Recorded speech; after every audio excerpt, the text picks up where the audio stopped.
Canada has now surpassed 100,000 cases of the virus. Of course, many of those cases already recovered, but significant nonetheless. Also in this city today, we are following the reaction from the Bloc leader Yves-François Blanchet. He is calling today for a sincere apology from NDP leader Jagmeet Singh, who yesterday, you might know, called one of the Bloc's MPs a racist inside the House of Commons yesterday.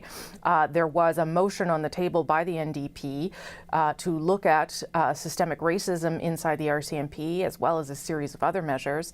Singh says that Bloc MP Alain Terrien not only said no to supporting the motion, but also gestured in a dismissive way to Singh, at which point Singh called Terrien a racist, and he was subsequently expelled from the House of Commons for the rest of the day. He later gave a fairly emotional press conference to talk about why he had reacted in that way, but they still remain at odds over what happened and whether or not there should be an apology. Here now, the Prime Minister of Canada. I want to start by congratulating all of the new non-permanent members of the UN Security Council. And although Canada isn't one of them, I want to take a moment to talk about our work on the file. As Canadians know, we embarked on this journey 4 years ago now. We decided to throw our hat in the ring because we saw a unique opportunity to engage with our partners across the UN, build sustainable peace, and make real progress on issues that matter. And that's what we've gotten to do during this campaign.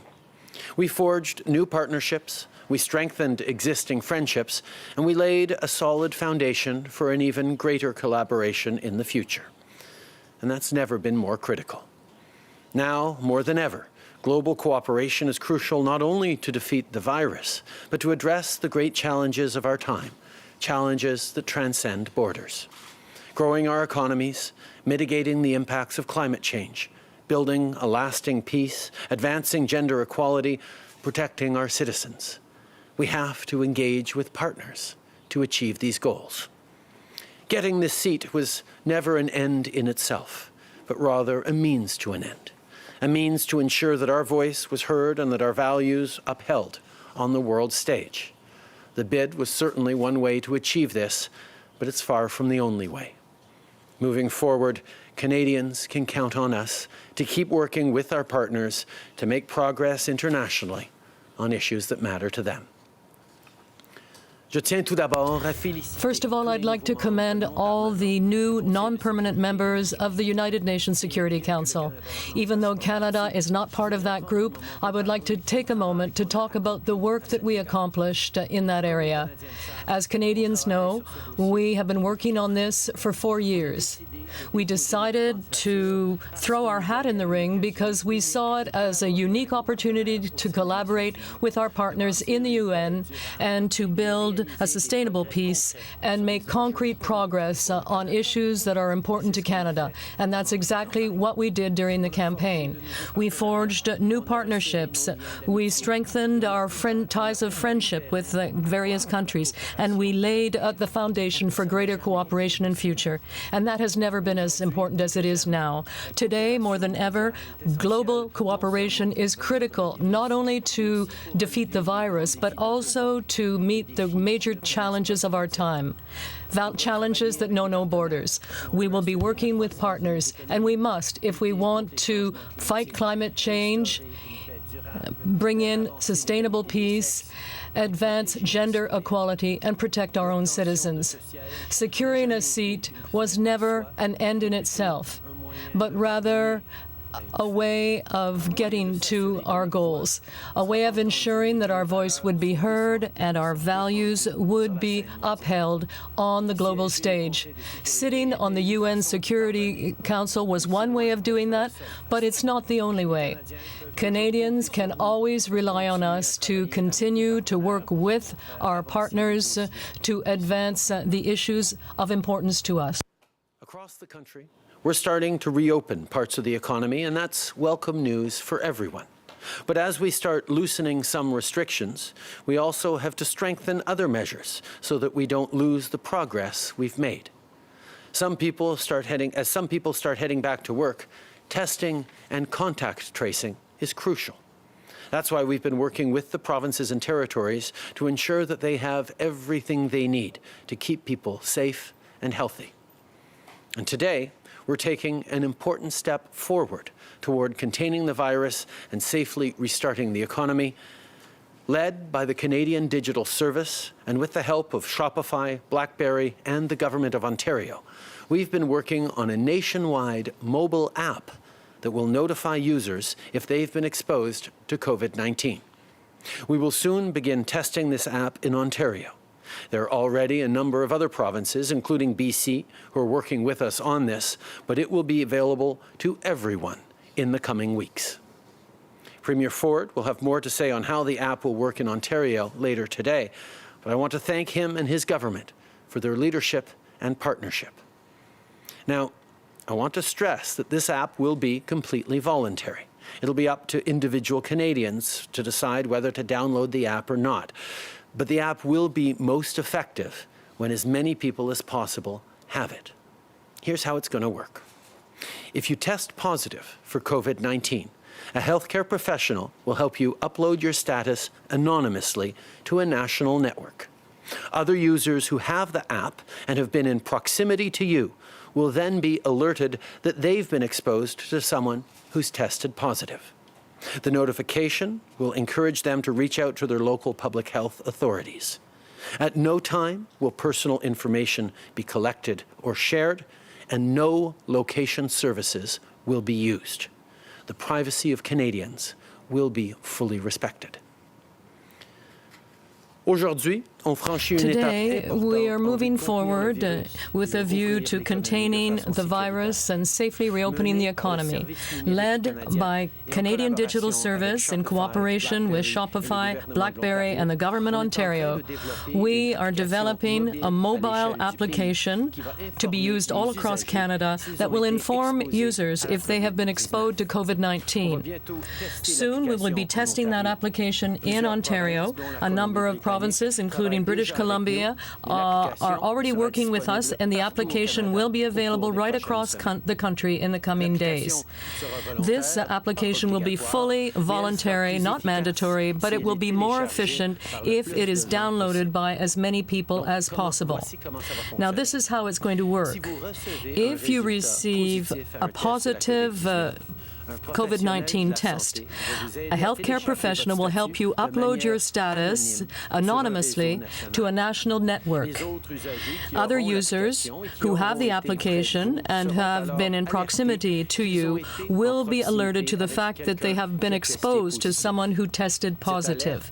That alert will encourage them to contact their local public health authorities. No personal information will be either collected or shared, and no location services will be used. Canadians' privacy will be respected at all times. For a number of weeks now, we have started to reopen certain segments of the economy, but the recovery is presenting certain challenges for some sectors. I'm thinking in particular of the cultural industry. Since the beginning of this crisis, our government has been there for artists, creators, and the people who work in that industry. The Canada Council for the Arts believes that the cultural industry has received, all in all, more than $2.5 billion, particularly through programs such as the emergency wage subsidy and the response benefit.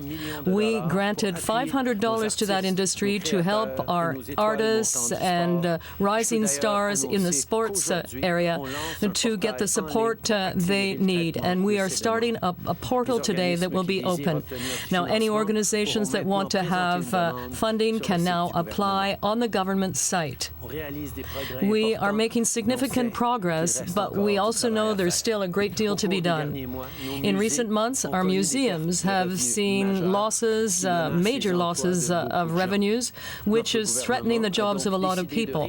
So our government decided to make a new investment of $25.7 million to maintain almost 200 jobs in 7 museums, national museums across the country.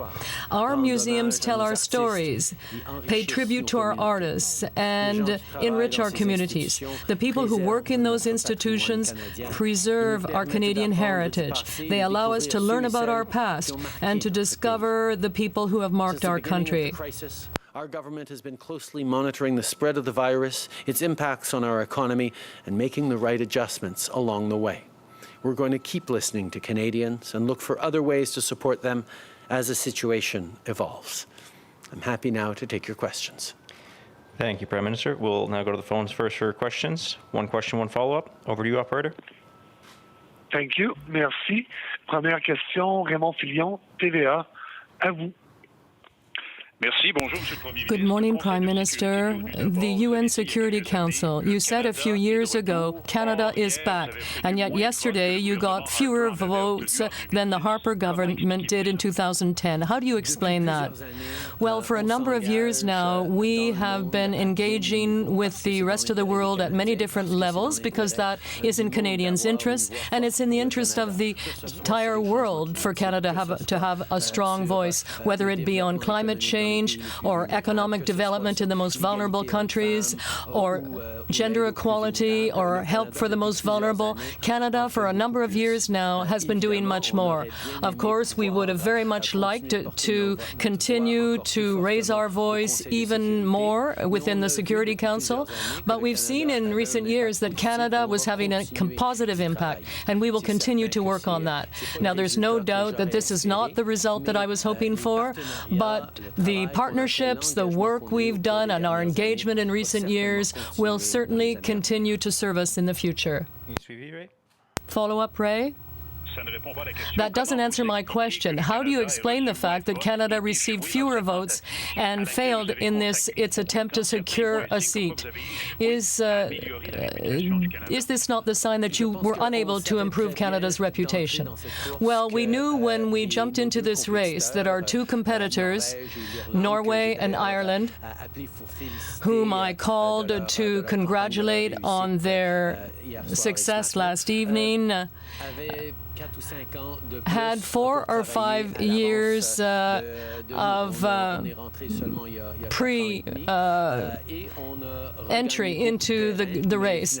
And we did make a lot of progress, but the fact is that we were too far behind to win this. Of course, it is a disappointment, but what we were able to do in recent years by being more engaged on the world stage was secure positive results for Canadians and for people around the world. And we will continue to work with our partners, with our new friends, with other countries in the world to defend multilateralism at a time of turbulence and uncertainty in the world. Obviously, we would have hoped for a different result yesterday. We've worked very, very hard over these past years to deepen our friendships and create new partnerships on really big issues, from climate change to help for the most vulnerable to women's equality to a range of other issues that is moving the world forward in ways that matter to Canadians both here at home and around the world. Obviously, I was pleased to be able to call Ireland and Norway last night in the morning to congratulate them for a well-run campaign and commit to them that we were going to continue to work with them on all our shared values on the world stage. But the reality was coming in 5 years later than them gave us a delay that we unfortunately weren't able to overcome. I was hoping we would, and we certainly worked hard to do it, but what we were able to do over the few years with this campaign was strengthen and deepen many, many ties and the impact that Canada has around the world in particularly turbulent times. We will remain committed to multilateralism, to engaging constructively and positively in the world, because it's something that matters to Canadians, and it also matters to many, many countries around the world that Canada continues to be present and defending multilateralism. Thank you. Next question, operator. Thank you. Merci. Next question, Dylan Robertson, Winnipeg Free Press. Line open. Good morning, Prime Minister. I wanted to ask about the lack of disaggregated data about our economic recovery. Statistics Canada recently suspended its job vacancy and wage survey because its resources are being stretched so thin. That project's existed for for years. It's been much more detailed than the labor force survey.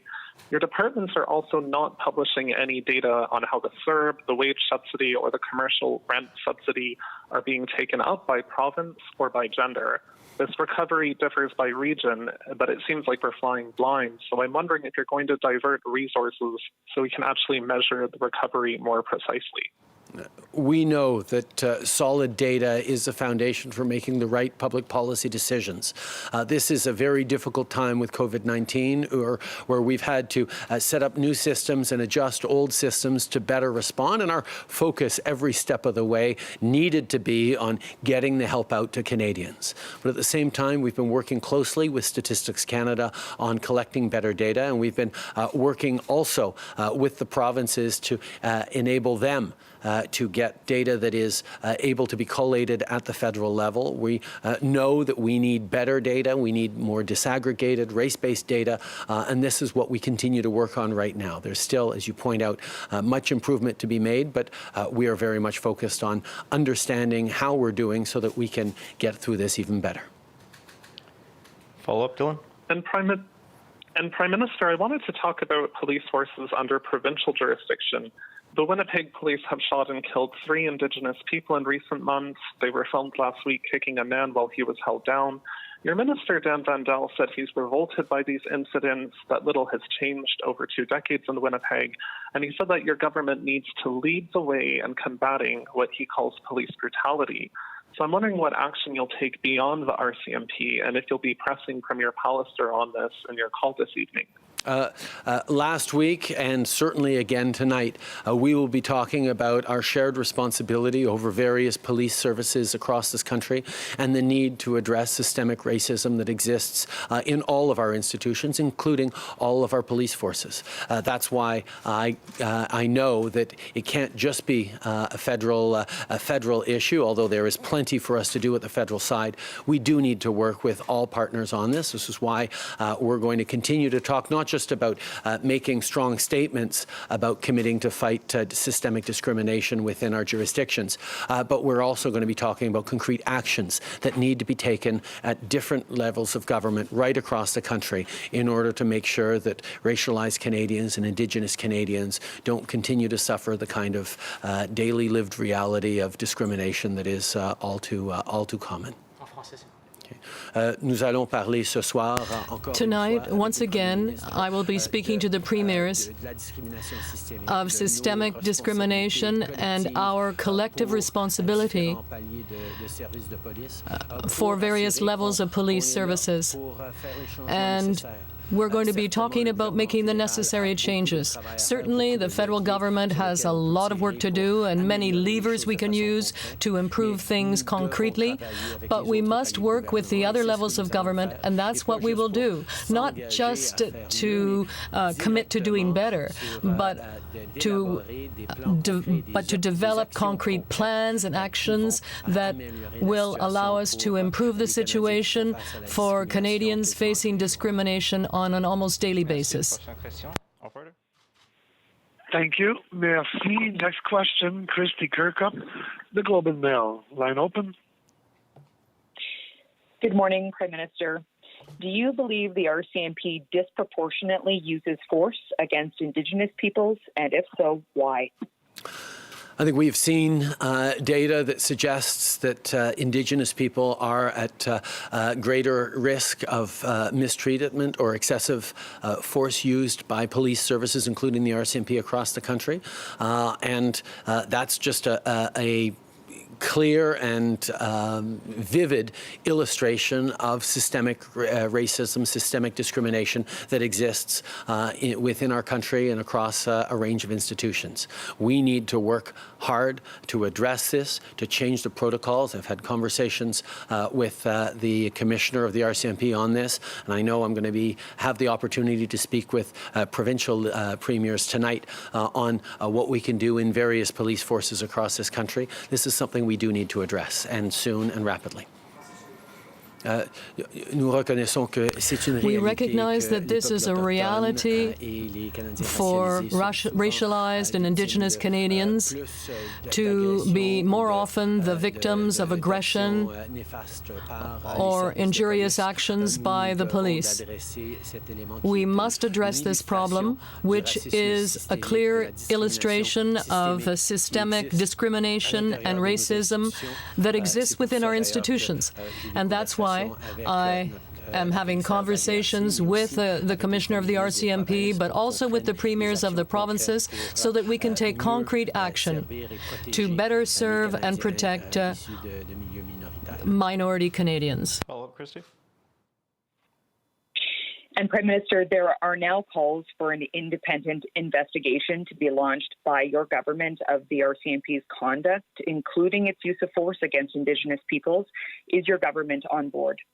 As I've said many times, we are going to be taking strong, bold, concrete actions to go at systemic discrimination in this country, and that includes measures within our justice system, measures around policing, but also measures around economic opportunity and community supports. There is a range of things that we need to do to counter systemic discrimination, the lived reality of far too many racialized and Indigenous Canadians who suffer every single day. We need to do much more, and that's why we are working with them to establish rapidly the concrete actions we're going to move forward with shortly. Thank you. And we'll take one more question on the phone. Operator? Thank you. Merci. Prochaine question, Marie Vastel, Le Devoir. À vous. Oui, bonjour, Monsieur Trudeau. Good morning, Mr. Trudeau. You will be speaking to the premiers this evening, in particular about systemic racism. Mr. Legault in Quebec is refusing to acknowledge that there is systemic racism. Mr. Singh called a Bloc MP a racist yesterday in the House, saying that refusing to acknowledge the existence of systemic racism is to be a racist. Do you agree with that? Well, first of all, I am extremely disappointed that the Bloc Québécois continues not to recognize and acknowledge that systemic racism exists in Canada, right across the country, in all our institutions. I think the first step is to recognize that there is a problem in order to be able to address it, and I do hope that the Bloc and other organizations and levels of government will recognize that systemic discrimination and racism exist in order to be better able to address it. Now, with respect to what Mr. Singh said, it's not up to me to say to a racialized Canadian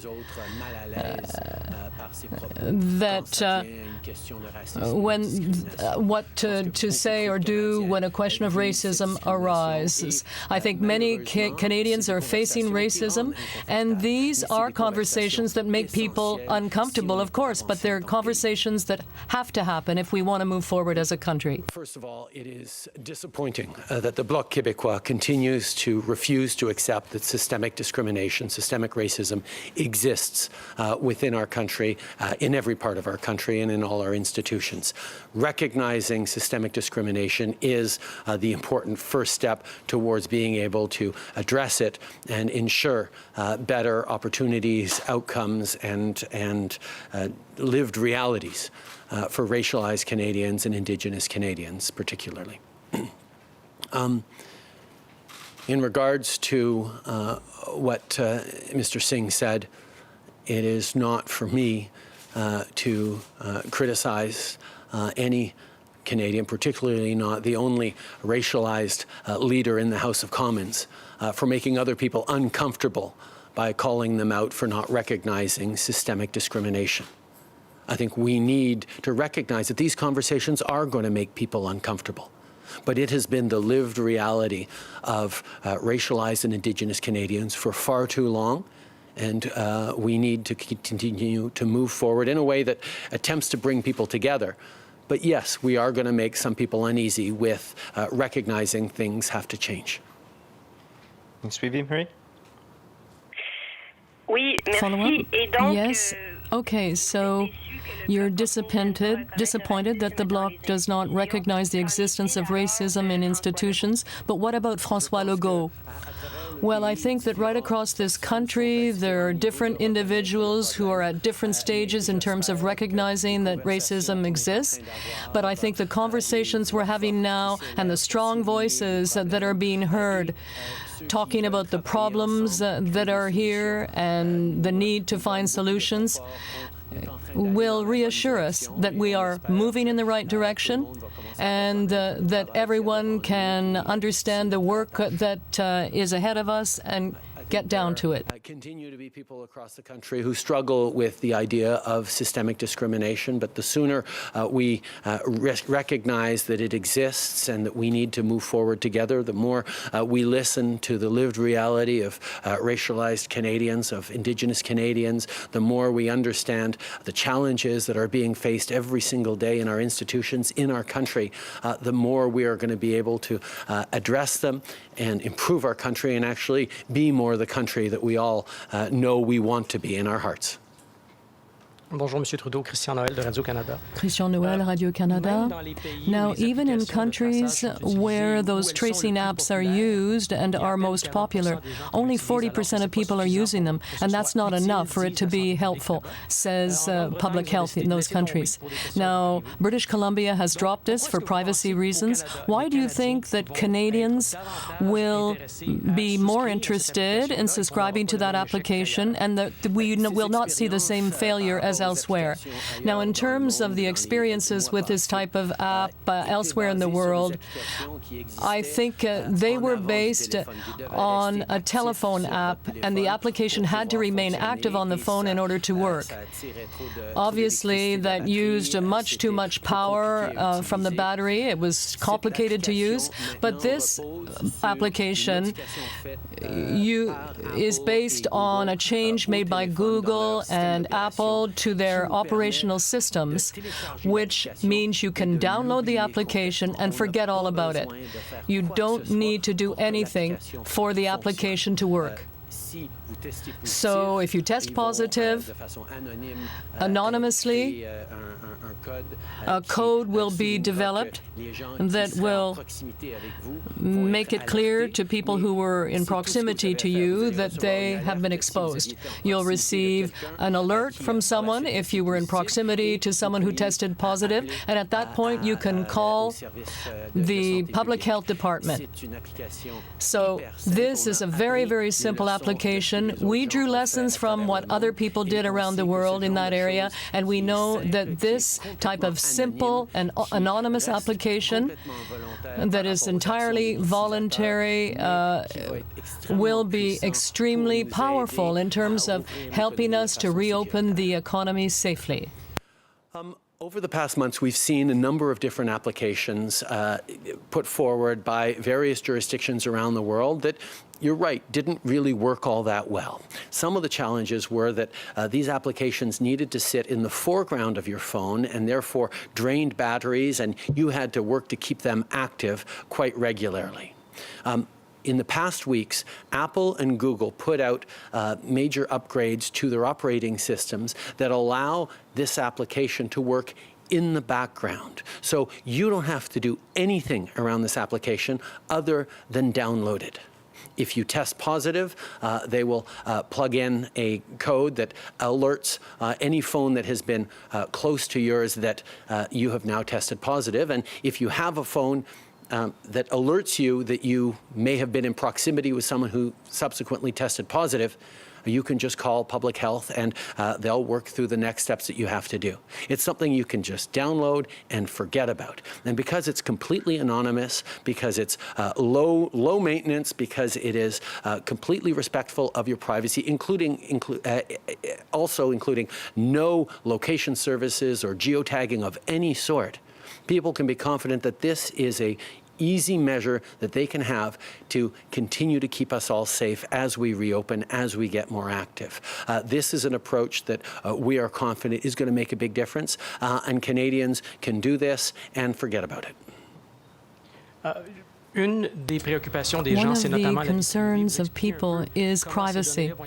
So you say that the data will be protected, but I'm trying to understand where will that data be stored? Will they be on safe servers? And has the Privacy Commissioner been involved in this decision? And how will you convince the other provinces that are reluctant to get on board with this? Well, in terms of the application, there are three parts to this. First of all, there's the application itself, which will be a national application that will be adjusted for each province that wants to use it so that people can receive information from local health authorities. But the application will be national in nature, and it will be usable right across the country, whether you're in Ontario, BC, or a visitor in the country. It will continue to work.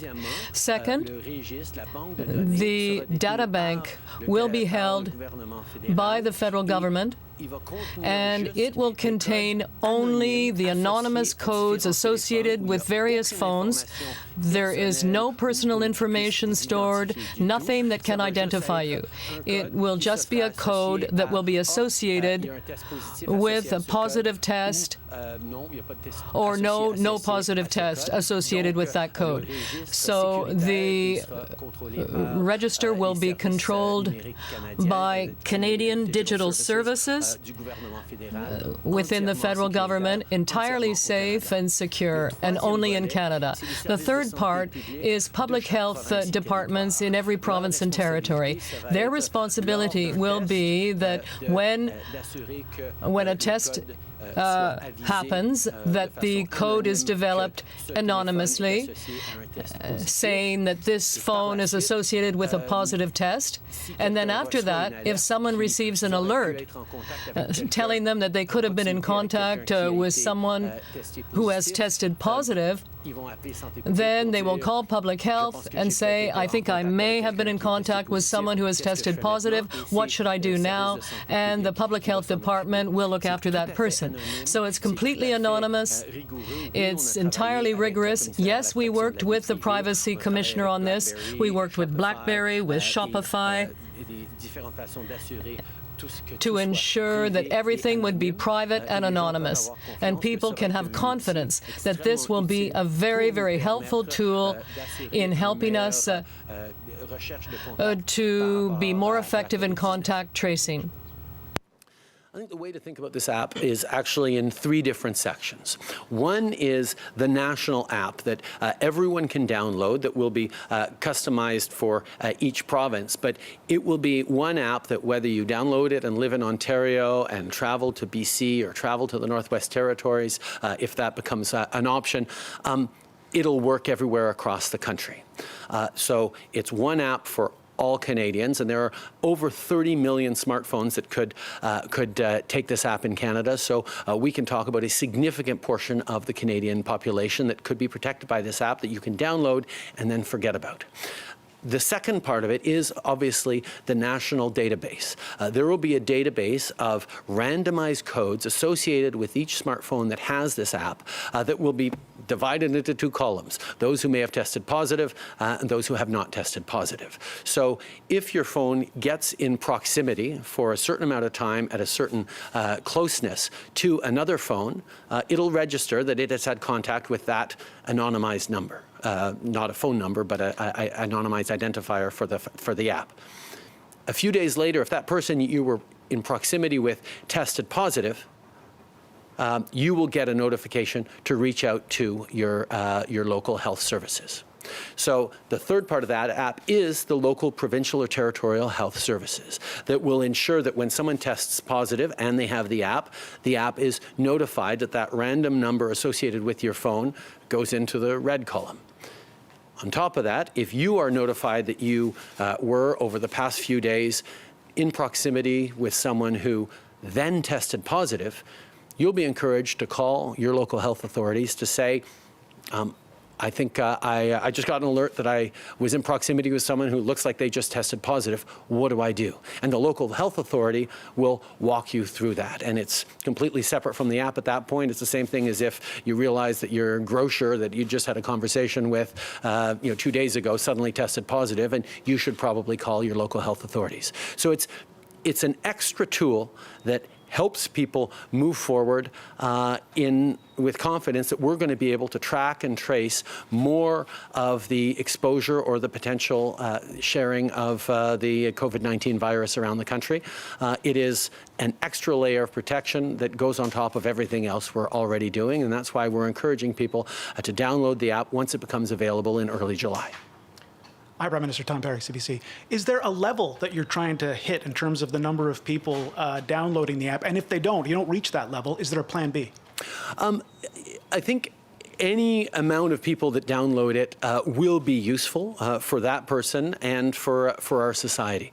But that's certain that if we can talk about a 50% update, for example, uptake or more, then it becomes extraordinarily useful, not just for having people know that, oh, okay, they were in proximity with someone who then tested positive, so they should reach out to public health, but it'll actually allow us to have a better sense of when there are spikes or resurgences of a virus in a particular area or not, because more people will be getting that notification and calling their local public health authorities. So any level of uptake would be useful, but because it is such a simple procedure, you download it for free, you leave it in the back of your phone, and you forget about it until suddenly it tells you, oh, you may have been in proximity with someone who since tested positive, reach out to your public health authority.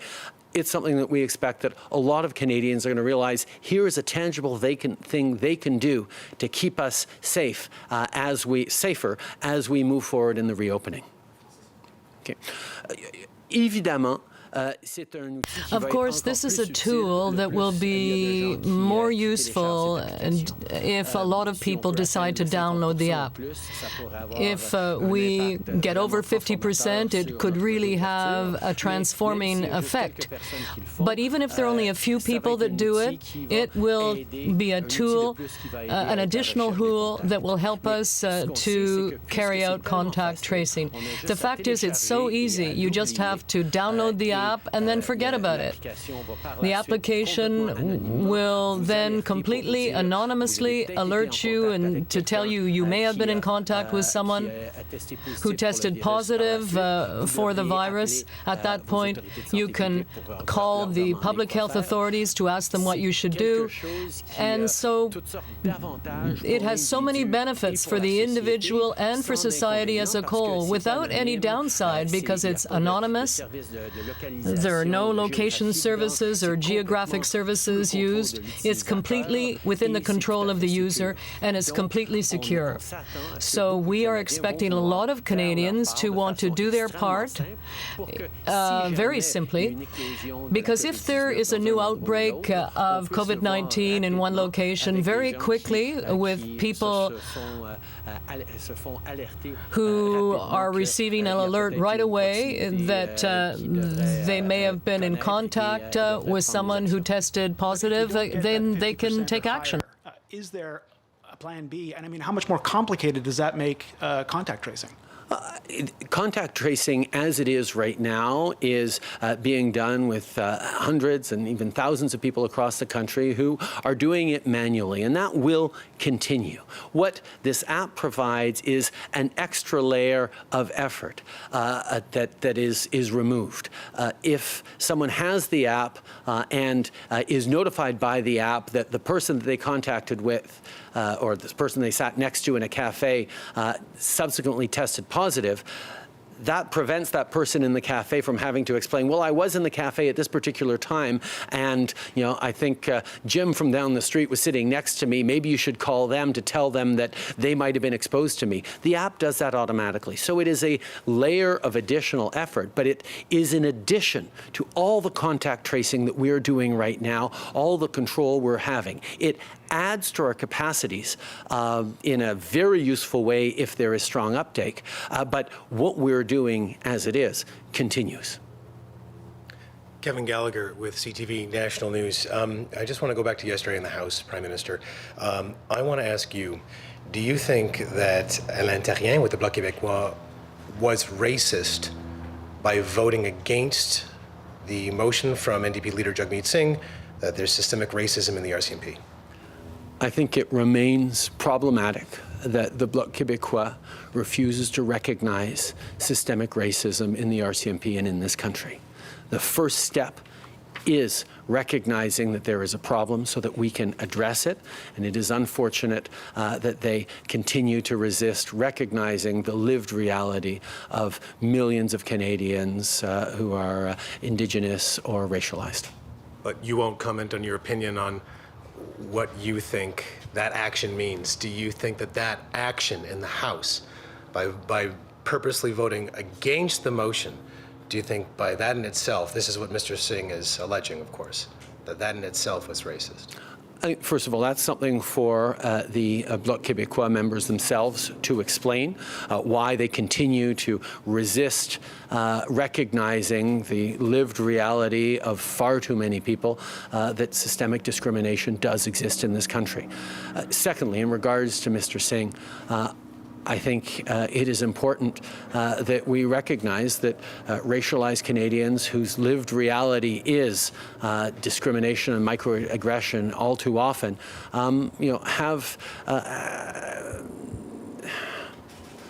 allowed to make people uncomfortable in bringing out these issues. I think it's important that we recognize when the only racialized leader in the House of Commons, makes a statement like that, that it comes from a place that, yes, will make people uncomfortable, but needs to be dealt with as we move forward as a country. Je pense que c'est au Bloc Québécois d'expliquer. I think it's up to the Bloc Québécois to explain why they do not believe that that lived reality of millions of Canadians who face racism and discrimination does not exist. Systemic racism and discrimination, why they believe it does not exist.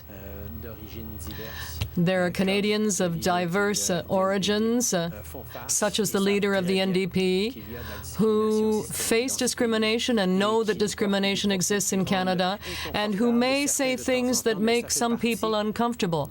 But that is part of the process through which we can move forward in order to understand there is a problem and start to tackle it together. And I hope the Bloc Québécois will understand that we must work together on this in order to address the injurious effects of systemic racism. At Silver Global News, I want to go back to the app that you just announced, and you said that the privacy of Canadians will be fully respected.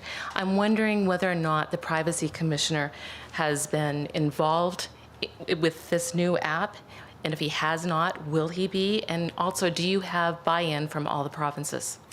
The Privacy Commissioner has been worked with on this app. It is extremely important that we make sure that Canadians' privacy is protected, not just for their sake, but because we know that uptake of this app won't be there if people are worried for their privacy.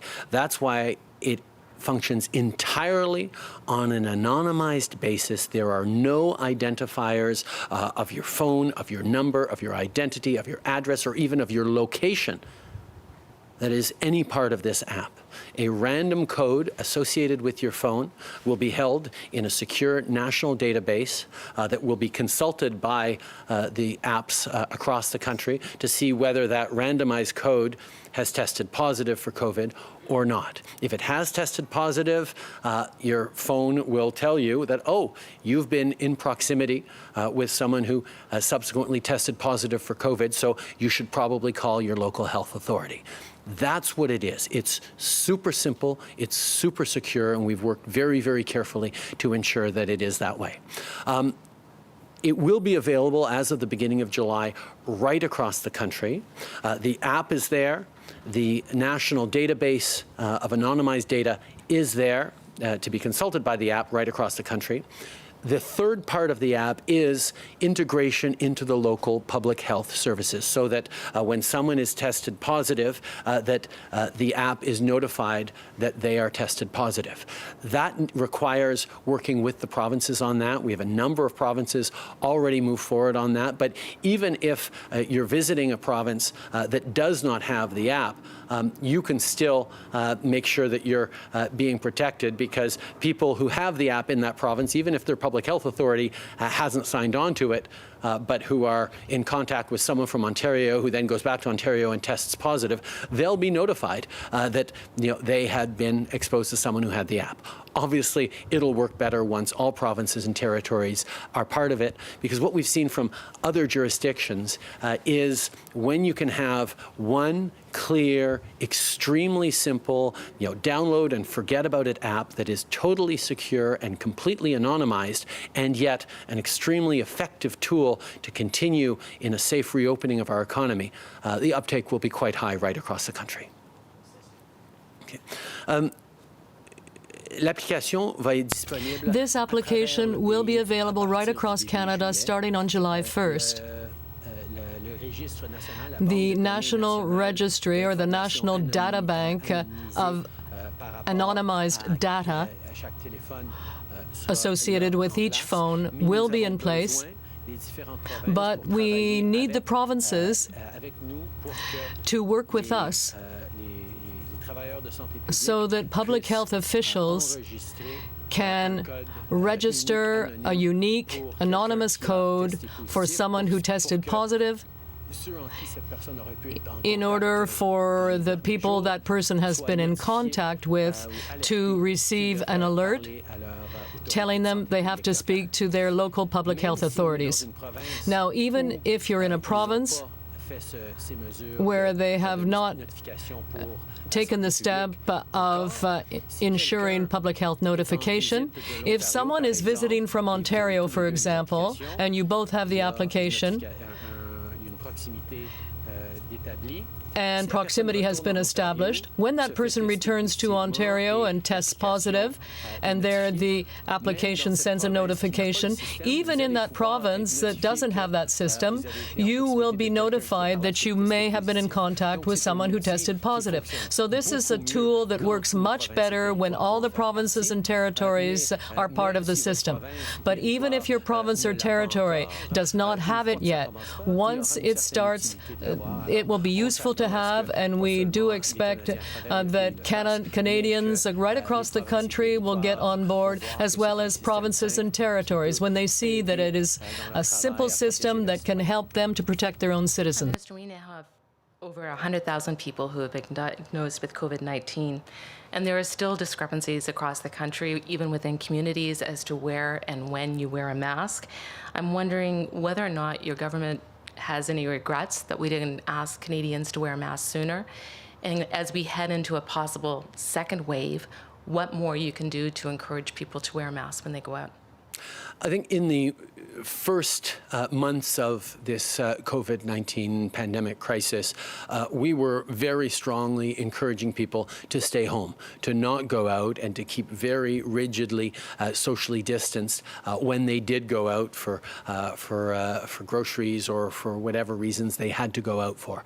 We were concerned, I think public health authorities were concerned that masks could give a false sense of security that might not arrest the spread of COVID-19 as effectively as being properly isolated actually did. But now, as people are re-engaging in society, as we have succeeded in flattening the curve, there is more opportunity for people to go out and wear a mask as they do. I think we need to remember that masks do not protect you as much as staying home would, or as keeping a full 2 meters distance from each other, but it is an additional measure that we see more and more Canadians using right across the country in order to keep them safe and to keep their loved ones safe. I believe that when the pandemic started, the priority was to keep people home, because the best way of preventing the virus from spreading was, in fact, to keep people at home and to make sure they didn't go out unless it was absolutely necessary. So the idea that wearing a mask could give people a false sense of security or protection was definitely a concern for many people in public health. But now that we have succeeded in flattening the curve in a significant manner right across the country in most locations, and we're starting to reopen the economy locally and regionally, and people are starting to return to work, we realize that the best way of preventing the spread is to stay at home and practice physical distancing. But at the same time, it is recommended to wear a mask if you are going to be close to people, because that can continue to limit the spread of COVID-19 without making you invulnerable, of course, so that has to be kept in mind. I know that we're seeing a lot more people now who are wearing masks when they go out into public or when they're next to others, and they may keep their mask in their pocket and put it on when they go into a store. But it's up to people to do this, and this is the kind of behavior that will help us to fight COVID-19. Thank you all very much. All right, that is the Prime Minister of Canada on this Thursday. The primary announcement today around a contact tracing app that is called COVID Shield. It has been developed by volunteers who work at Shopify. It is not a Shopify app, but many of the people who have worked up this app and that the federal government has now chosen do in fact work for the company Shopify, the Canadian company. I'll bring in my colleagues, the host of Power and Politics, Vashi Kapellis, and the CBC's Catherine Cullen joining us today as well to talk more about that. As I tweeted, the Prime Minister had a lot to say about the app. You could see that he was very into explaining it and had clearly been very interested in it himself, I would say, given all he had to say. And some of the things that may be privacy concerns, he tried to address very directly to Vashi around these kinds of things. Yeah, and those privacy concerns have been flagged even actually in early May before a committee in the House of Commons from the Privacy Commissioner in this country. He did try to address them and insisted that the data would be totally anonymous, that basically there's no location services even. It'll all be collected into a safe place, a federal sort of data bank. And the way in which the app works is not so much to track your location, but basically you'll get a notification if someone you have been near has tested positive, and then it'll just tell you to give public health a call. It does rely on cooperation with public health authorities, and that's why it looks like there's an agreement with Ontario to kind of start the rollout in that province. And then the Prime Minister said that he expects other provinces to continue. A couple of things. I mean, I'm by no means a technological expert, not even close to it. I did listen to some of the testimony before the committee, and there were concerns in May that it was nearly impossible to some degree to make it completely anonymous. So I am interested in learning more. I know that the Prime Minister insists that it will be anonymous, but that data is stored somewhere, and I think that there are still some concerns about it. He also did say that the government had consulted the Privacy Commissioner in the development of this. As of May, when the Privacy Commissioner, early May, I should say, when the Privacy Commissioner did testify before the House of Commons, or the committee in the House of Commons, he had not at that point, I think the day was May 6th, been consulted yet on the development of the app. Obviously, a lot of time has passed since then, so it will be interesting as well to hear his remarks on the efforts undertaken. It sounds like BlackBerry and Shopify are both involved to try and strengthen privacy, the sort of privacy constraints around this app. If I could, I also wanted to touch on some of the questions the Prime Minister got on the UN Security Council vote, because this is the first time that we heard from the Prime Minister since the outcome of that vote. Canada, of course, in the first round lost its bid for one of the two non-permanent seats. Both Norway and Ireland were able to clinch their victories in round one. I found it very interesting to listen to him and also Minister Champagne, the Foreign Affairs Minister, yesterday, because they were very similar in their response. And their response is basically, we came late to the game, and we're just going to keep, and I'm very much synthesizing it, but we're going to keep doing what we did over the past few years and during this campaign. And this doesn't mean we're going to disengage from the world. We still believe very much in multilateralism. What is lacking from those answers, and highlighted, for example, yesterday by Stephen Lewis, Canada's former ambassador to the UN, is any kind of acknowledgement that Canada's foreign policy as it exists right now, or some of the actions that the Liberals have taken that might not measure up to their rhetoric, according to their critics, contributed in any way to this outcome. And I found it very interesting in both the case of Minister Champagne and the Prime Minister that there was no acknowledgement that perhaps Canada had fallen short, or some of its foreign policy is falling short, and that there even will be a review of that going forward. Instead, there was a lot of deference to sort of the technical parts of the campaign, which I'm not saying are to be dismissed. There is a case to be made for coming late to the game, most certainly, and the strength of our competitors. But it is, I think, something to note that right now, it seems at least, there isn't a whole lot of reflection being done about what our own government's contribution to that loss might have been. Yeah, that's a fair point. They're certainly not publicly, anyway, that they are talking in any in-depth way about whether there are things that now need to be improved in light of the way the vote turned yesterday. Catherine, maybe I'll get you to weigh in on some of the questions around the Bloc Québécois and the NDP leader Jagmeet Singh, because we did hear from the Bloc Québécois leader earlier this morning saying that he did expect Jagmeet Singh to apologize for calling one of his MPs, Alain Terrien, a racist.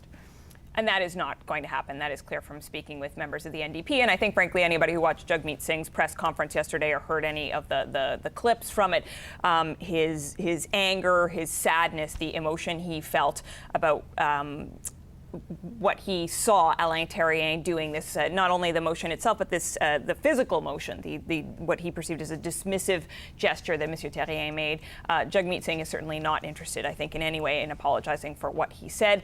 I certainly know that there were some folks in the NDP who raised perhaps an eyebrow listening to Monsieur Blanchet this morning talk about the fact that he has been inundated with tweets calling him a racist. Monsieur Blanchet mentioned that they are majority English tweets.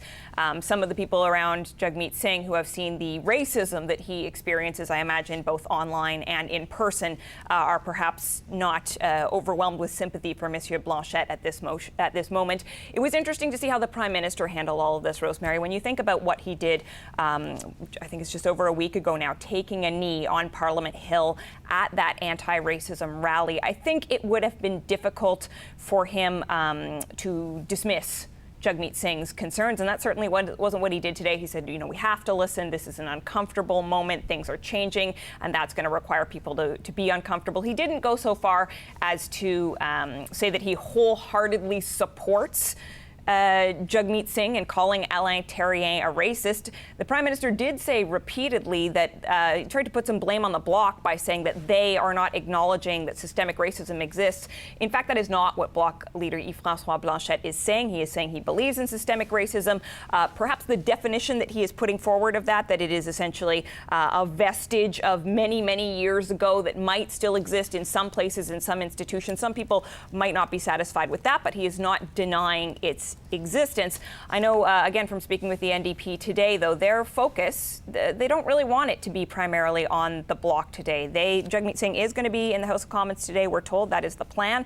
And they plan to focus their attention on the Liberals. When Jagmeet Singh talked about yesterday why he was so upset about this, he spoke about the context in which it was all happening, not just the gesture itself, but that we are at a time where we are seeing all of these painful examples of, be it Indigenous people, Black people, people of color losing their lives at the hands of police, and the need for action. The NDP has been pushing the Prime Minister to do more than take a knee. The Prime Minister said today there are concrete things coming.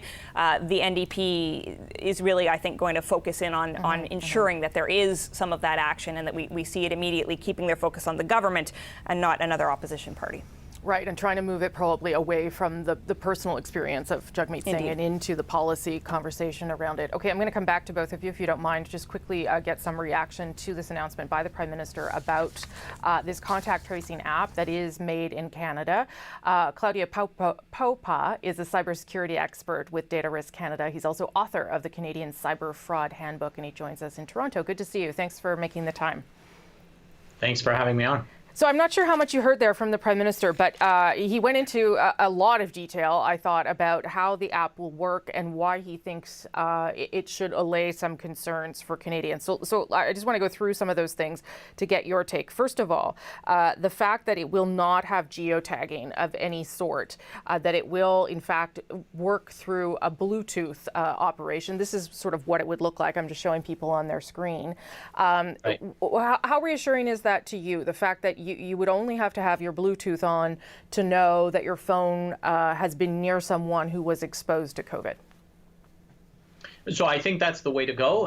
It sounds like most Western countries are adopting the Bluetooth approach. And again, in thinking one or two steps ahead, we want to have the possibility of international roaming. So that would open up travel faster, and it would ensure that compatible contact tracing apps across borders are able to provide the same utility, the same information to users without having difference in the way that they enforce and protect privacy. So that's great, because that's a way to standardize on a way to not depend on location data. It's really proximity and not location. Of course, your Bluetooth would have to be on, I would imagine, in order for it to work. So people would have to, turn it on.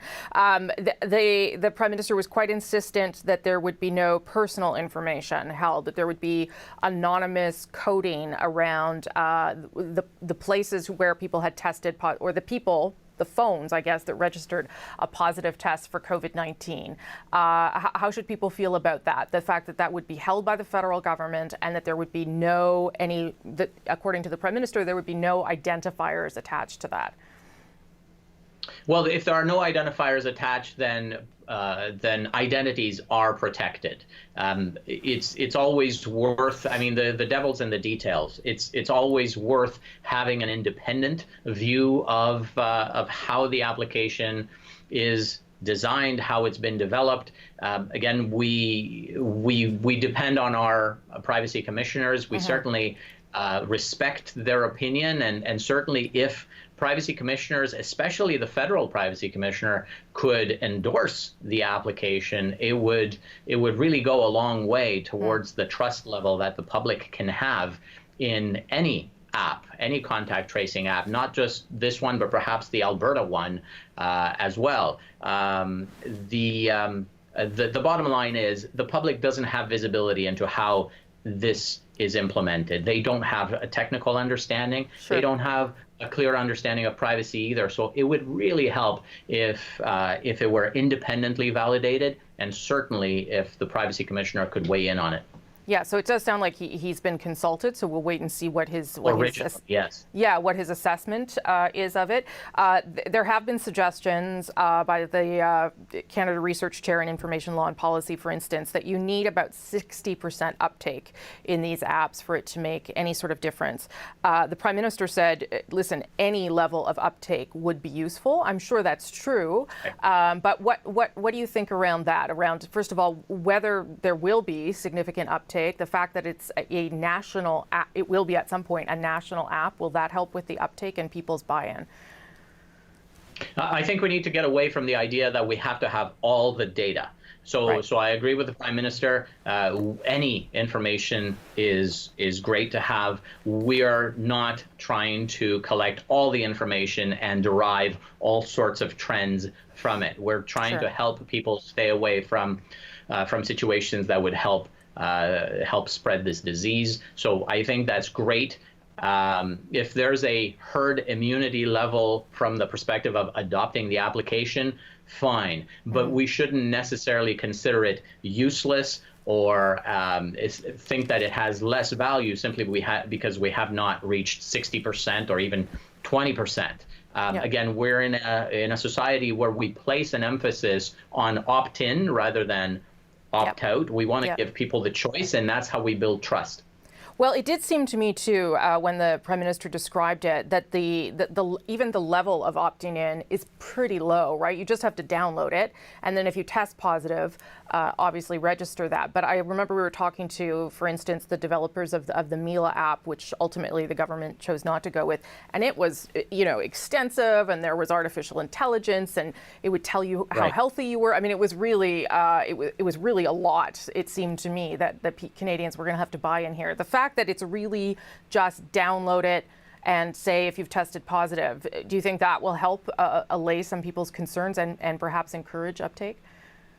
Oh, absolutely. I think that people with symptoms, if they go to healthcare organizations and the organizations say, look, you're positive, please install this app. Don't worry, it's de-identified and likely to be anonymous. Just by ensuring that people who have tested positive want to let other people know that they may have gotten it from their own environment. I think that is a draw for others to install the app and have access to that information that they wouldn't otherwise have. I think that makes a strong case for people adopting it, but first they have to be able to trust it. So what are your concerns then? What are the things you're going to want to hear more about moving forward? Obviously, Ontario is giving a briefing at 1 o'clock because it's the first province that is testing it out, and they'll have more information. But what are some of the things that you would like to know more about to be fully convinced? Well, I'm on board with the recommendations of the privacy commissioners. I saw that a number of them have been put forward in the past few days. And specifically, they've talked about the need to only store information for as long as absolutely necessary, right. The need to anonymize and de-identify information, the need to allow people to make their own decision as to whether they're going to be deploying this application. We've seen any number of governments around the world where this is forced upon the population, where nobody is told what trends are being built and what data mining takes place. We've seen the use of artificial intelligence and big data being used around the world. And of course, the PR movement towards just how beneficial this is. That's not what we should be after. We should be after helping individuals and increasing public health while balancing and maximizing public trust. Okay, Claudio Popa, thank you so much for giving us your quick and first assessment of how this might work and whether it's safe. And we'll stand by and hope to hear from the Privacy Commissioner through the day as well. Thank you so much. I appreciate it. Okay. Claudia Popa is a cybersecurity expert with Data Risk Canada. As we stand by and wait for an update from cabinet ministers and public health officials, maybe I'll just show you, if I can, one more time what this app would look like. As I said, we are going to hear more from the Ontario government at 1 o'clock about the pilot project, essentially, that will happen in this province. But you can see there in the middle of your screen the alert you would get, much like a news alert, I suppose, that might pop up on your phone to tell you, oh, you have been exposed to this because your Bluetooth on your phone has been in vicinity of someone who has now tested positive for COVID-19, and then of course you would decide whether you needed to get tested, I guess. So that's what it would look like, a fairly basic amount of information. The Prime Minister also just really reiterating the point that he believes that this will keep information anonymous. So we'll see what they have to say in Ontario at 1 about that, and we'll see how it unfolds and what privacy commissioners too have to say in terms of how it would keep Canadians' data protected. Earlier this month, though, as we await this next press conference and my colleagues stand by, the Liberal government promised a one-time payment of up to $600 to help Canadians living with disabilities in the midst of this pandemic. The legislation that was intended to put that in place did not go forward last week because of the opposition parties. It didn't get enough support. And so for now, they are trying to work out another way to get money to Canadians who are living with disabilities. Krista Carr is the Executive Vice President of the Canadian Association for Community Living, and she joins me now. Thank you for being here, Ms. Carr. You're welcome. Thank you for asking me. So the legislation, unfortunately, did not get passed last week. And I say unfortunately because many Canadians with disabilities have tweeted me saying that they do need some additional money. And I certainly know the government is committed to getting it to them, but it is going to take a little bit longer. So maybe you can just tell me what you're hearing from people about how quickly and how much they need this additional support. Well, I guess from the beginning of this pandemic, as national disability organizations, we've been just overrun with calls of people with disabilities in crisis. I mean, we have to understand that so many people with a disability already live in precarious situations, live in poverty, are the working poor, face discrimination and lack of support on so many levels. And this pandemic has just basically taken that to a whole another level of crisis, including families of children with disabilities. And so we've advocated since the very beginning of this pandemic as national disability organizations for financial support to assist Canadians with disabilities and their families. And the $600, again, I have had lots of people reach out. One gentleman in particular said to me, this will actually make a huge difference. What would that additional support be needed for right now? Is it the same kinds of things that, for instance, seniors are having to use as well? Additional transportation, deliveries, that kind of thing? Yes, many of the same things. Personal protective equipment for yourself and for the people who support you. Many people with disabilities have people coming in and out of their homes on a regular basis to provide supports. It's additional cost of groceries, it's deliveries, it's not being able to use public transportation anymore.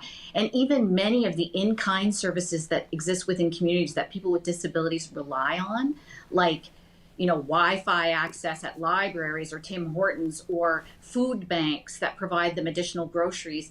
Many of those have either closed down, even many food banks have closed down or do not have the level of food available to support people. And so they're just varying levels of all kinds of additional expenses, additional costs of services and supports and workers, and paying workers to only work with one individual as opposed to working in other locations so that they can help themselves stay safe or their family stay safe.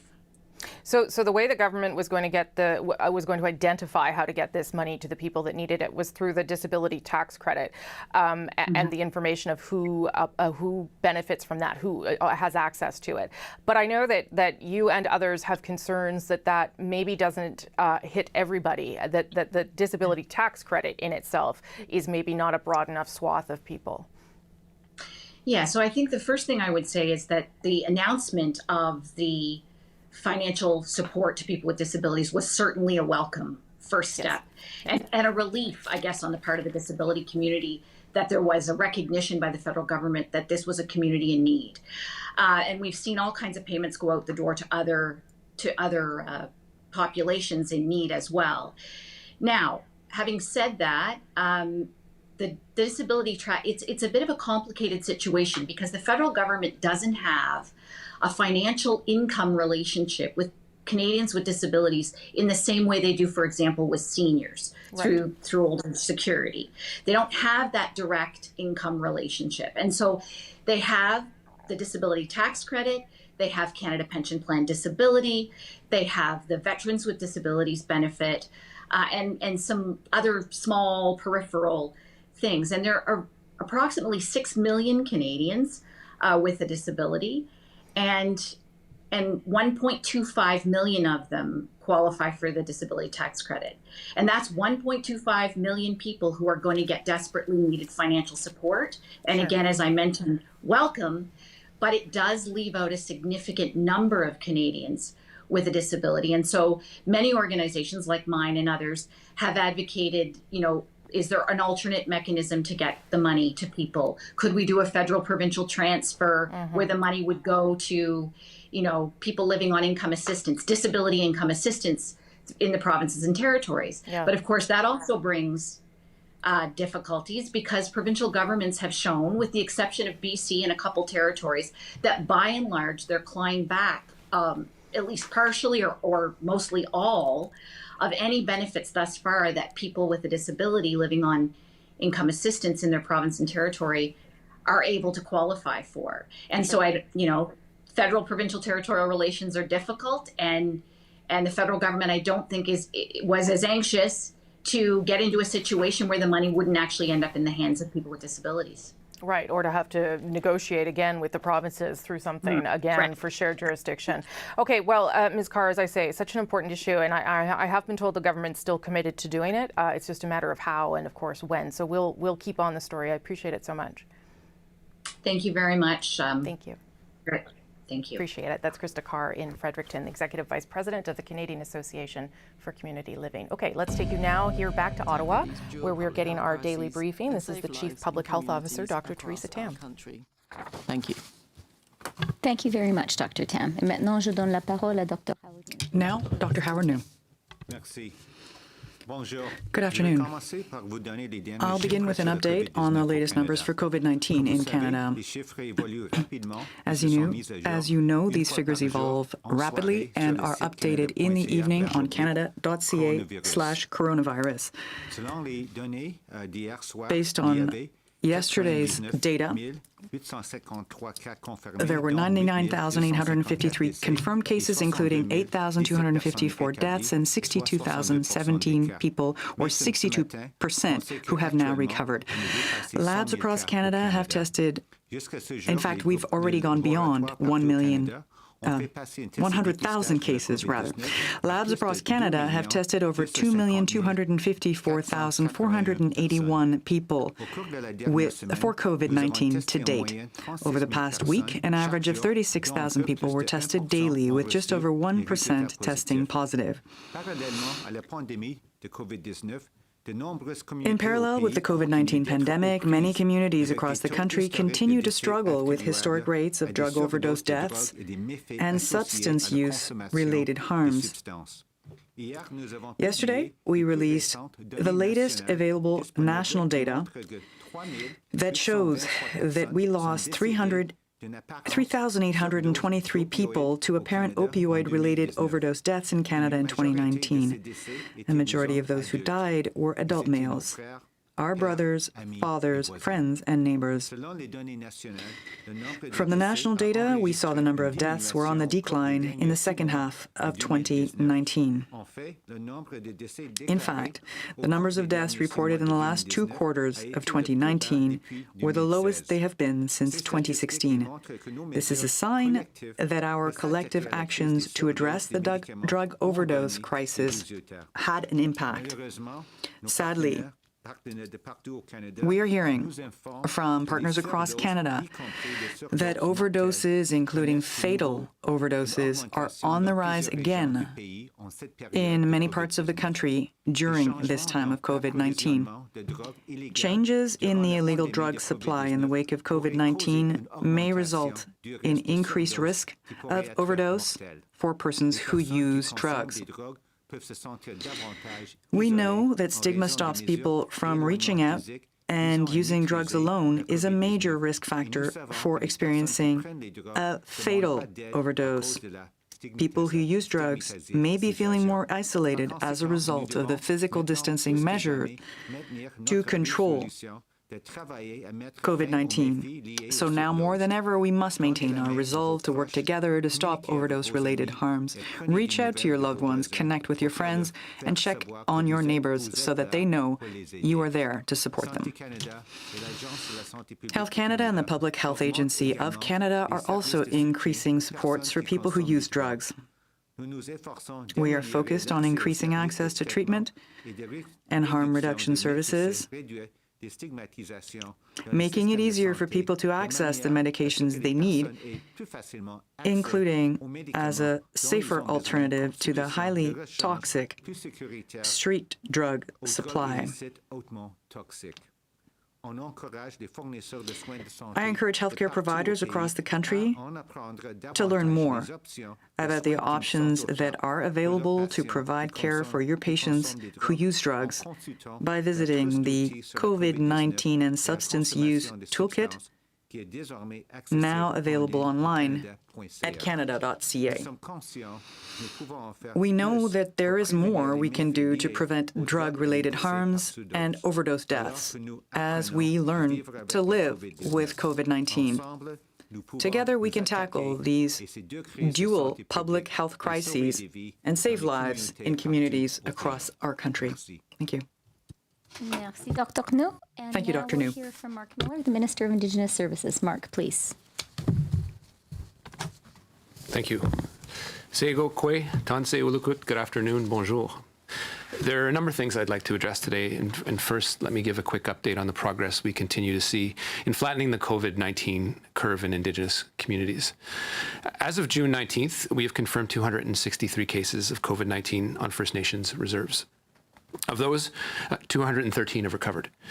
And I'm pleased to report again that there are no new cases in Nunavik, and all the 16 cases that were noted before have recovered. The flattening of the curve is encouraging and demonstrates that Indigenous communities have been successful in their efforts to stop the spread of the virus. As businesses reopen, as activities resume, and as travel returns, we must remain vigilant. We must continue to take all necessary measures to protect individuals, families, and communities. We must put people's health and safety first. Once again, I'd like to take an opportunity to say that it's important to focus on both physical and mental health. Recognizing that COVID-19 has affected nearly every facet of day-to-day life, Canada has committed and continues to support the delivery of quality care, while First Nations, Inuit and Métis individuals and communities take the lead in responding to their unique, evolving needs. Prior to the COVID-19 pandemic, demand for counseling and mental wellness support was already trending upward. But since the beginning of 2020, we've seen nearly 200% increase in demand. This number speaks for itself. We know there is a need for appropriate and timely mental health support, and we will continue to work with First Nations, Inuit and Métis partners and communities, as well as with the provincial and territorial governments, to safely adapt and expand current mental wellness services and support in the context of COVID-19, as well as to address the current suicide crisis among Indigenous youth. Commitment to support Indigenous communities in their response to COVID-19 has not wavered. To date, the Government of Canada has made $1.5 billion in distinctions-based funding available to Indigenous peoples to support their efforts to successfully battle COVID-19. Notably, a $305 million distinctions-based Indigenous Community Support Fund. Of this amount, $215 million was dedicated to First Nations, $45 million to Inuit, and $30 million to Métis Nation communities, plus $15 million in proposal-based fundings for First Nations off-reserve and urban Indigenous organizations and communities, all of which has been deployed into communities and to those organizations asking for that funding.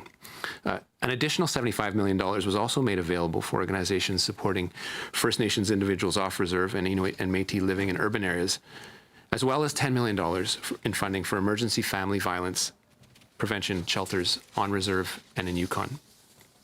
Furthermore, over $280 million was dedicated to support Indigenous Services Canada's health response in First Nations and Inuit communities. This is essential funding that will help to provide First Nations and Inuit communities with additional healthcare providers, personal protective equipment, health infrastructure, specifically retooling of existing community spaces and purchasing mobile structures to support isolation, screening, and accommodations and community-level infection prevention and control measures.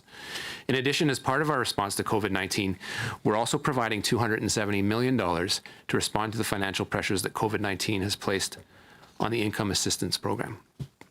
We also announced recently $75.2 million in new investments to support First Nations, Inuit, and Métis post-secondary and recent graduates impacted by the pandemic, and $440 million in funding to support Indigenous businesses in the tourism industry, in particular in response to hardships created by COVID-19. We're committed to responding to the needs of First Nations, Inuit, and Métis to prevent, respond, and stop the spread of COVID-19. We're committed to getting more nurses and paramedics to more nursing stations and health centers to help those who need it most. I want to take this moment to thank all the healthcare professionals working in Indigenous communities for their dedication and determination to ensure that quality and culturally appropriate care, testing, treatment are provided during this pandemic. They often go above and beyond to make sure their communities are safe and healthy. We would not have seen this level of success in planking the curve without their work. Thank you.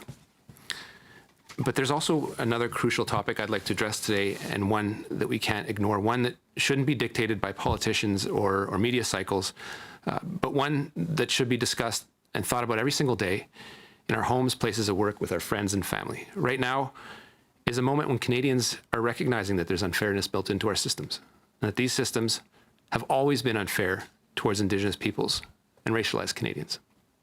It seems obvious. We need to ensure there's accountability and that policing services are committed to ensuring that they are always worthy of the trust we put in them. Indigenous peoples and their communities are entitled to the best there is of the RCMP, who've sworn oaths to protect and to serve. And we need to constantly question and reflect on these issues of systemic racism in institutions. My department's no exception, but particularly those who hold exceptional powers of life and death. These exceptional powers exercised by police services across Canada do come with exceptional responsibilities. We must fight to remove systemic racism from these institutions that are meant to serve everyone living in this country equally and fairly. These are difficult and uncomfortable conversations, but important ones to have. While many people will never fully understand the lived experiences of Indigenous peoples, we must stand and speak up in the face of injustices. Advancing our relationship means changing the colonial and paternalistic laws, policies, and practices, and addressing their impacts on the lives of Indigenous peoples. Miigwech, Marcy Cho, Nakumik, thank you. Merci à tous. Okay, thank you very much, Mark. Et maintenant, je donne la parole au ministre du Patrimoine. Now, Minister for Canadian Heritage, Stephen Guilbeault. Thank you, Christian. Good day. From the start of the COVID-19 pandemic, our government has been hearing the calls from the cultural and arts sectors. We have been adapting our measures to their most urgent needs. It is estimated that artists, creators, and cultural workers have collectively received over $2.5 billion from the Canada Emergency Response Benefit and the Canada Emergency Wage Subsidy, even before the recent extension of those two measures. In addition, I already announced a $500 million emergency fund for the arts, culture, and sports sectors, bringing the total support of our government to those sectors to $3 billion. Our goal is to help as many organizations as possible so they can pull out of this crisis and resume activities as soon as possible. A crucial role in the heritage sector. They preserve our artistic, cultural, and historical treasures and give us a chance to better understand the rich and diverse society in which we live. Since March 14, our 6 national museums and the National Battlefields Commission have closed their doors to help protect our health and safety. Across the country, heritage institutions have also been facing significant difficulties. That's why the Government of Canada is taking new measures to help the museum sector. We're providing $25.7 million to the National Museums and National Battlefields Commission to help them maintain essential services and get ready to open their doors. We started the first part of Phase 2 of the Emergency Fund for COVID-19 to support organizations responsible for culture, heritage, and sport. We're talking about $500 million that were announced last May. The purpose of it is to support a number of programs that are provided through Canadian Heritage. Through Phase 2, we are broadening the scope of our help. We're injecting $53 million into the museums program to support organizations that have heritage goods. Even more organizations across the country. The assistance announced today complements our other support measures. Organizations can find advice online at a new portal of the Canadian Heritage website to expedite their requests. I know museums are looking forward to welcoming us again, and that getting out of this crisis will not be easy for museums. This is why our government remains open and ready to support them. The Minister, thank you. We are now prepared to respond to your questions. Today we're going to start in the room. 3 questions from the room, and then we'll turn to the phone. 1 question, 1 follow-up. Dylan? Hi there. Minister Miller, there was a spate of Winnipeg police shooting Indigenous people in recent months. We've seen some violent arrests of Indigenous people. Last week, the Winnipeg police kicked and kneed a restrained man. Minister Vandal called this police brutality, and he said Ottawa needs to take a leading role in combating this, including with city police. I'm wondering if you saw that video and if you agree that Ottawa should go beyond the RCMP when it's looking at police brutality.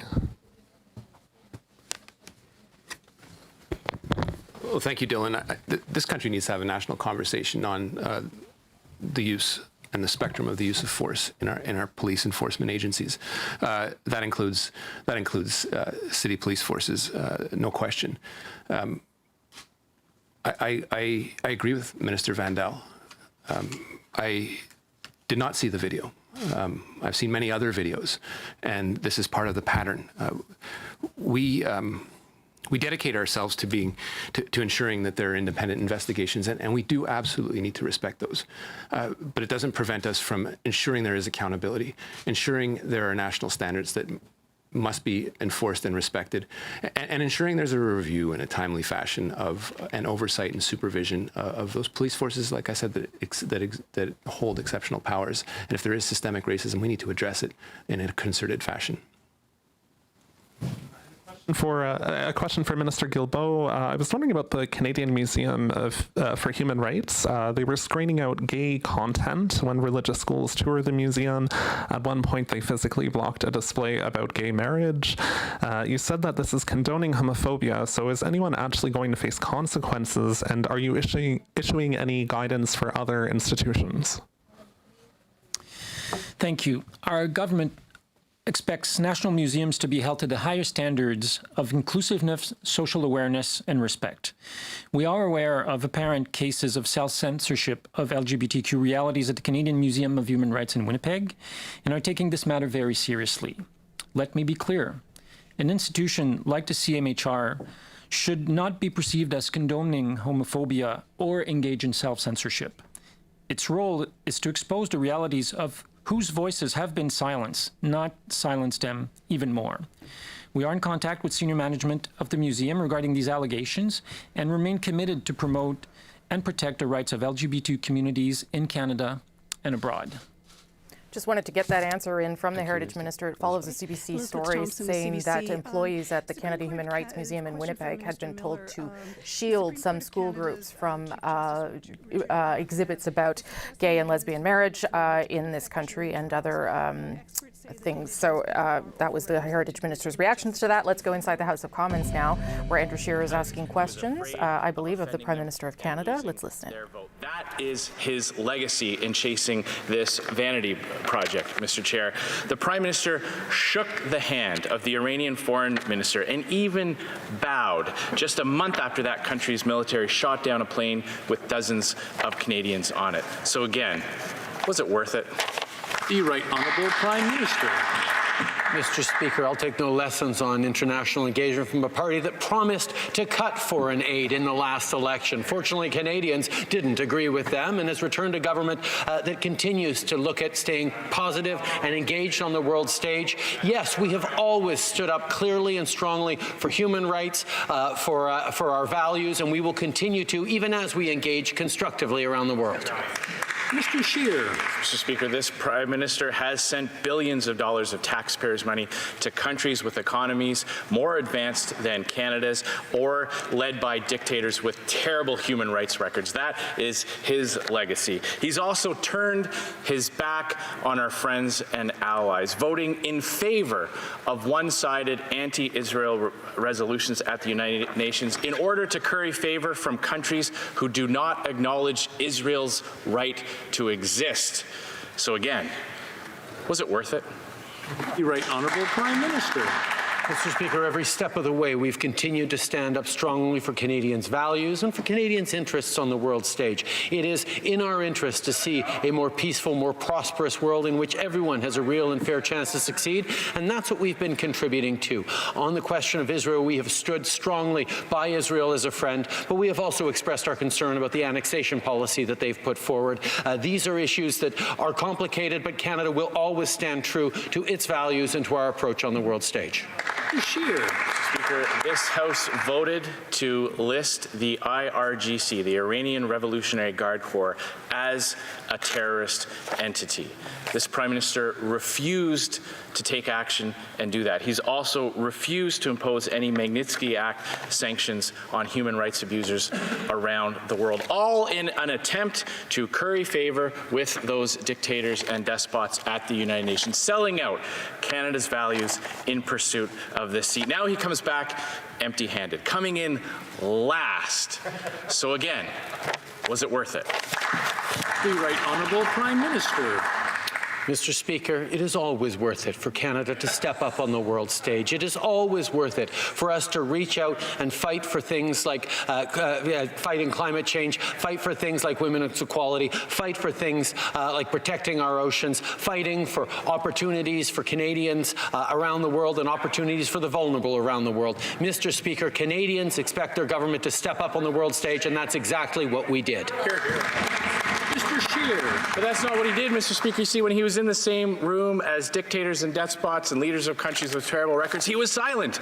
In fact, he stood right beside the president of Senegal when that president defended Senegal's laws making homosexuality a crime. The Prime Minister said nothing. He was silent. He's even using Canadian tax dollars to invest in oil and gas projects in other countries in order to win favor as well. So again, when we look at this government's record, when we look at his personal record on the world stage, our relationship with India has been damaged by his action. We have a worse trade deal than he inherited. He's angered with his erratic behavior, our partners in the Pacific area. And at the end of it, he came home empty-handed. Was it worth it? The Right Honourable Prime Minister. Mr. Speaker, Canada has continued to stand strong on the world stage, to engage with countries around the world in need of support, in need of economic opportunity. We have consistently stood up for our values, unlike the Conservatives that have slashed protection for the world's most vulnerable women by not funding reproductive rights and services around the world, by not standing up for LGBT communities. Canada has always stood up for progressive values on the world stage, and we will continue to, Mr. Speaker. We will now go to Mr. Terrien. Mr. Terrien. Thank you, Mr. Chair. The Bloc, since October 21st, has tried to be constructive, and the government leader knows this, and they know that we've always been constructive in our way of operating. We made a list of things we've collaborated on, and these are things that we've done, gains we've made, regardless of who owns it. In terms of support for seniors, allowing people to earn a little bit more money without losing the CERB, support for students, allowing seasonal workers and entrepreneurs to have access to the CERB, enhancing the emergency account and the wage subsidy, commercial rent support. We want to see more, but it wasn't easy. And helping dairy producers by boosting the borrowing ability of the Canadian Dairy Commission. We were also the first to talk about the virtual parliament, but where the issue is, it's in terms of the CERB. During this pandemic, the CERB should be help for people who are experiencing issues with their income. But the second aspect should be that the CERB shouldn't hamper people from re-entering the workforce, and that's where it failed. We have to change it. When will the government do so? The Right Honourable Prime Minister. Thank you, Mr. Chair. First, I'd like to underscore that in recent months, we have seen parliamentarians of all stripes work together respectfully and cooperatively to help Canadians during this pandemic. We've passed several bills that were improved by the contributions of our members, but also by the members of the opposition parties. This is a wonderful example of how Canadian diversity is strong and how we're going to continue to defend our institutions and allow them to operate even in a difficult situation. And in terms of the CERB, in the beginning, yes, it was a bit of a break. People had to stay home, and we realized we shifted to the wage subsidy after, but we realized that there aren't enough jobs for everyone. There are many people who want to go back to work, but we do have to continue to offer the CERB, and we are looking at ways to encourage people to return to work. And as my colleague says, we want people to be supported, but also be able to work. Mr. Terrien, on April 9th, we had a discussion with the government, and we talked about an employment incentive in the CERB, and it was supposed to be in the traditional CERB. We had a discussion about this. We wanted the government to commit, and they committed to this in a motion, and it answered the leader of the Bloc, saying that the CERB would be offered in order to offer an employment incentive in all circumstances. How come the government did not keep its word on this? The Right Honourable Prime Minister. Once again, I'd like to thank my colleague for his question. It's true. We wanted to make amendments to the CERB to encourage people or force them to search for a job. That was within the bill that we presented last week to create more incentives for employment, to eliminate the disincentive that's in the CERB. But unfortunately, because of petty politics, notably with the Conservatives, we weren't able to move forward with that measure or help people living with disabilities. We'll now go back to Mr. Terrien. Mr. Chair, when they say that they couldn't add incentives to the CERB, well, what they were proposing last week was to add coercive measures which were hard to enforce. We didn't see any incentives. The Quebec government was asking for them. How come you're not amending the CERB? Because right now it is hampering our economic recovery. The Right Honourable Prime Minister, we understand that many companies need workers, and we're celebrating that workers are coming back. But there's still many people that even if they did everything possible to seek employment, could not find a job this summer because the economy has not fully recovered yet. There are 3 million people looking for a job right now. We'll go back to Mr. Terrien. Quick question, please. I understand that it's hard to have incentives, but we have to operate correctly in difficult conditions. We've been asking for an incentive for a month and a half. We've said it again. It's dangerous not to have one because people refuse to work because it pays more to stay home than to go back to work. Everyone has been asking for an incentive. People don't want to be victims of this economic recovery. Will you quickly amend the CERB? The Right Honourable Prime Minister. As the summer advances, we will look at the ways we can ensure that there are employment incentives in the CERB and within the assistance system. But our basic idea was to help people in need, and that continues to be our priority, the well-being of Canadians. We'll move on to Mr. Singh now. Mr. Singh. Speaker. Point of order. Madame de Bellefeuille. Mr. Chair, the member of Burnaby South yesterday was non-parliamentary yesterday. He insulted the member from La Prairie and the Bloc. He called them racist on 4 occasions, and I consider that he challenged your authority when you asked him to apologize. He refused to do so. He was asked to leave the House, and I ask once again to not recognize him today. Point of order. Mr. Julian, go ahead. Thank you very much, Mr. Chair. I listened attentively to your decision yesterday, and this doesn't apply to today. Chair, it wasn't a conditional decision for the Bloc's whip to try and change your decision, which was clear. This doesn't seem appropriate. But I also wanted to quote Chapter 13 of Boscan-Gagnon that says that the Chair can, or Speaker on his behalf, can order a member to leave the House for the rest of the sitting day. That is what is written in Boscan-Gagnon, and that is what you decided. And of course, I would like us to move forward with question period. I will continue, if I may.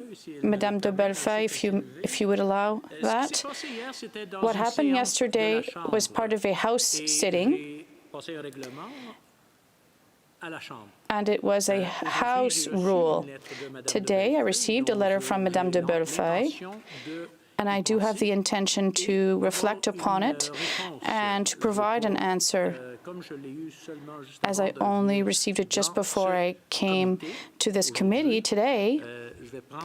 I will take time to reflect upon it and to provide an answer from Madame de Bellefeuille before the next sitting. For today, at this committee, we'll continue normally, so I recognize Mr. Singh for the next question. Ms. de Bellefeuille, you have another question or point of order? I understood your answer correctly, Chair, and I appreciate that you will study our request, but this is a rather serious issue. If we allow a member or a party leader to insult another member, what will happen to all of us here? You'll have the right to insult your colleague, and then you're only expelled for one day? This can't be the case. Today, I hear the NDP leader, and I'm deeply disappointed because I thought he was a really important Democrat. But what example are we setting today? I would ask once again, Mr. Chair, to not recognize the member for Burnaby South. Thank you very much for your intervention. But I did make a decision. Now we're going to move ahead with Mr. Singh. Thank you very much, Mr. Speaker. I want to begin by acknowledging the words of the Prime Minister today and thank the Prime Minister for those kind words. I also acknowledge that the Prime Minister has again committed to change, but we need that change right away. Will the Prime Minister commit immediately to putting in place concrete policy changes to address the systemic racism in the RCMP? Right Honourable Prime Minister. Yes, Mr. Speaker. We need to take concrete action right away to address systemic racism in this country. We have much work to do. We will do it with partners. We will do it with everyone in this House who wants to work with it on us. And I thank the Leader of the NDP for his commitment to this. And we will work together in short order on making this happen. Singh. Thank you very much for that response. I want to go into some details. Will the Prime Minister commit to what was in the motion, which was supported, it seemed like, by most people, most of the members of this House, to do a full review of the nearly $10 million a day RCMP budget to see where we can allocate funds to a healthcare response instead of a police response? The Right Honourable Prime Minister. Mr. Speaker, I've talked about this over the past weeks. This is important for us to do. We need to make sure that we are spending every dollar of taxpayers' money in the right way to keep people safe and not to perpetuate unjust systems. It is not, however, an either-or, either the police or community services. Obviously, we need both, but we need them done right, and we will work with everyone to make sure that we're getting that balance right and we're getting that money spent in the right ways. Go back to Mr. Singh. Mr. Singh. Thank you, Mr. Speaker. We certainly, though, need more investments in non-police interventions, and that's where we've seen some serious problems. Families have raised this concern that we need to have more investments in non-police interventions, non-violent interventions, and healthcare responses to healthcare crises. Will the Prime Minister commit to that course of action? Right Honourable Prime Minister. Mr. Speaker, we have heard those calls as well, and we agree that that is something we have to work on. We need to make sure that we are encouraging de-escalation programs, that we are encouraging frontline interventions around mental health, around care that isn't necessarily done by the police. These are things that we need to do together. Mr. Singh. Thank you, Mr. Speaker. Today, a report of RCMP incidents of use of force was released, and I'm glad to see that. We'll review that. Will the Prime Minister also encourage a release of the associated costs of settlements of cases that flowed from those use of force? Right Honourable Prime Minister. Mr. Speaker, we will, of course, be taking a very careful look at this report, but it highlights a real challenge that we've seen around systemic discrimination in our country, in our institutions, including in the RCMP. There are many concrete actions we need to take, and as I've said many times, I am committed to taking those actions. We need to make a significant change in our country for the better. Mr. Singh. One specific element of the motion that was nearly passed yesterday was to commit a full review specifically of the use of force. Given the release of that report, will the Prime Minister commit clearly to a review of the use of force by the RCMP? The Right Honourable Prime Minister. These are important conversations that have to be had both within the RCMP and between the government and the RCMP and between Canadians and their police forces, and these are some things that we will certainly move forward on together. Mr. Singh. The Nuchalnath Tribal Council and mother of Chantal Moore, who was killed by the RCMP, has requested a meeting with the Prime Minister to discuss and determine immediate actions to implement in order to prevent more Indigenous people from being killed by the police.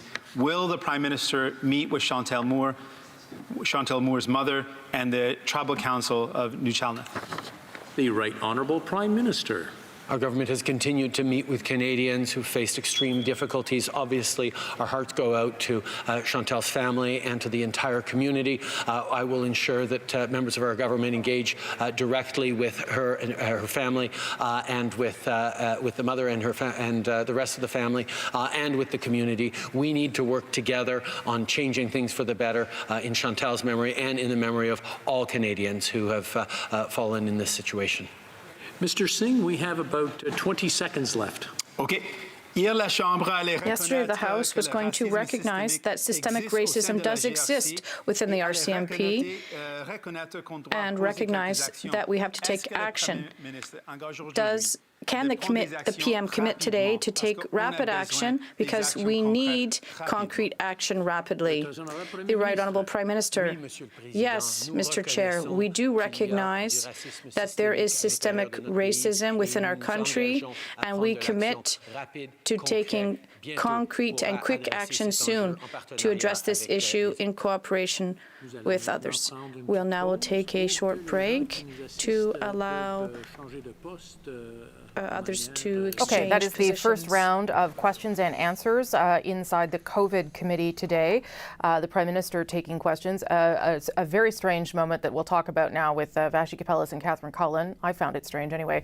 The Bloc Québécois trying to make a point that Jagmeet Singh had not apologized for calling one of its members racist yesterday, and the Bloc trying to, in fact, have him removed or not recognized from the House for a second day. The Speaker said that he would take that under consideration, but did make the point that yesterday when that happened, they were in a sitting of the House. This was a sitting of the committee. Different rules apply. And so he allowed Jagmeet Singh to ask his questions. I'll bring in Vashi and Catherine here. And I say that it was strange only because I suppose it's about the Bloc making a point.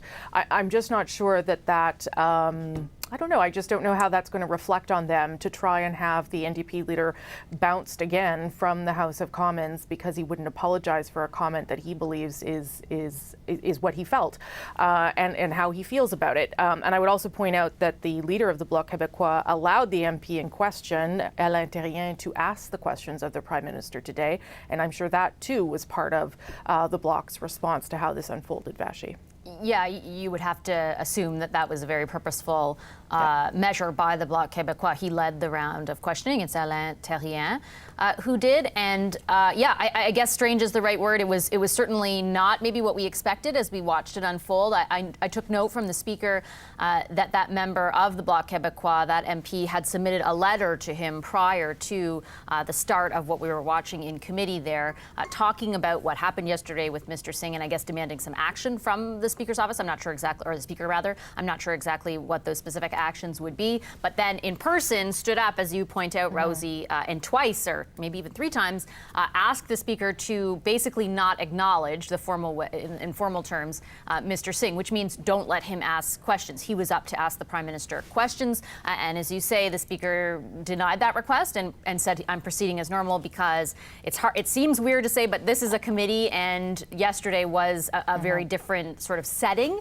and therefore the set of rules that applies or the way in which the Speaker interprets them can change based on those circumstances. And then you heard Mr. Singh get up, and actually his line of questioning was very interesting as well, because it was directed towards the Prime Minister, but it all did come on the heels, or rather, I guess, within the context of that motion that started all of this, or that kicked everything off yesterday. That motion is from Mr. Singh. He was looking for unanimous consent, so he wanted support from everyone in the House of Commons during that yesterday, and it talked about systemic racism in the RCMP, and it asked basically the House of Commons to acknowledge that it exists and then take a series of actions in light of that acknowledgement. And those actions are what the leader of the NDP focused on in that line of questioning. So, Prime Minister, will you do A, B, and C as laid out in the motion? I thought that was interesting, just given everything that's happened already, and clearly Mr. Singh is showing, is trying to show that's my focus, right? And we had anticipated that from the NDP, that it would be, less personal and more focused on policy, and certainly that is what Mr. Singh did in that line of questioning.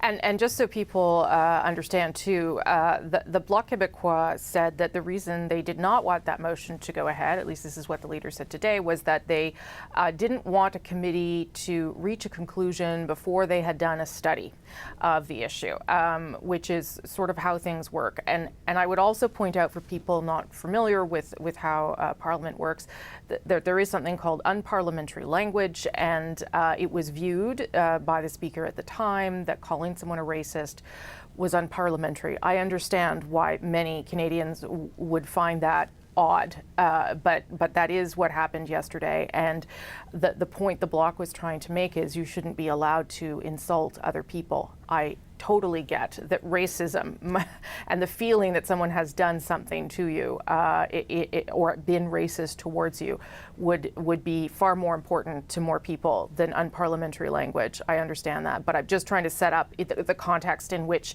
it operates, the House of Commons, which is perhaps, maybe a little bit dated for the conversations we're trying to have right now. But that's how that unfolded, and that's why it became such an issue and continues to be today, Catherine. I'm not sure. I'm not sure how this is going to unfold. I think the NDP was probably right to move it back to the issues that they want focused on. Yeah, I mean, it was remarkable, Rosemary, to see that yesterday the Bloc made this decision to shut down Jagmeet Singh's motion. Today they tried to shut him down. Yeah. And I think you're right to focus on the fact that, what we heard from Yves-François Blanchet, the Bloc leader, earlier today in his news conference was that this suggestion that Mr. Terrien is a racist, that he behaved in a racist manner, that he is racist, was, it seems from the Bloc's perspective, the ultimate insult. Right. Yves-François Blanchet talked about that being irresponsible. When we consider this from the perspective of Jagmeet Singh, his concern is that members of parliament are being dismissive about the very serious concerns that, the whole country is looking at right now around systemic racism, that he does not want to give those concerns any sufficient consideration, let's say. It is interesting to note as well that Monsieur Blanchet was asked earlier today about the prospect of some sort of meeting between the NDP and the Bloc to hash things out. Monsieur Blanchet said, well, listen, this really happened to Monsieur Terrien. Perhaps he's the one who should meet with Mr. Singh, but Mr. Singh was so upset yesterday. I mean, look at what just happened. What is the likelihood that there is going to be any sort of tete-a-tete immediately? I think that is difficult to imagine. Substantively, though, on the bigger issue we are talking about here, I did think it was significant to note the Prime Minister saying that when we talk about healthcare services versus policing, it is not an either-or situation. He is not weighing completely defunding the police. Perhaps that's not a shock to the average Canadian, but he does say we do need to consider whether that money goes into healthcare or policing. How can it be best used? Mr. Singh pushing for specifics. We didn't get a lot of them, but the Prime Minister did try to communicate, I think, a sense of urgency today. We don't quite know what the timeline is other than immediately.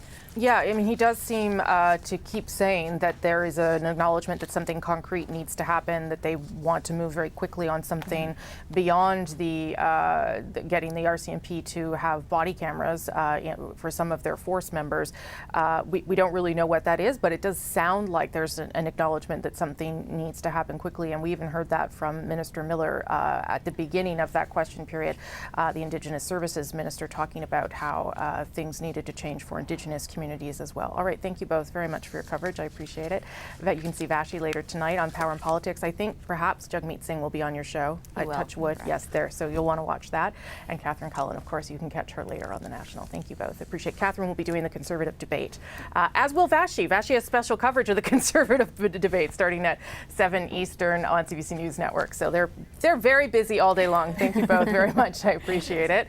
And just to recap some of the news from the Prime Minister earlier, of course, the decision to launch a contact tracing app that will happen in Ontario. We are expecting more news from Premier Doug Ford at the top of the hour on how that will work, when it will unfold. The Prime Minister says that he believes it will deal with a lot of the privacy concerns Canadians have, but be important to combating COVID-19.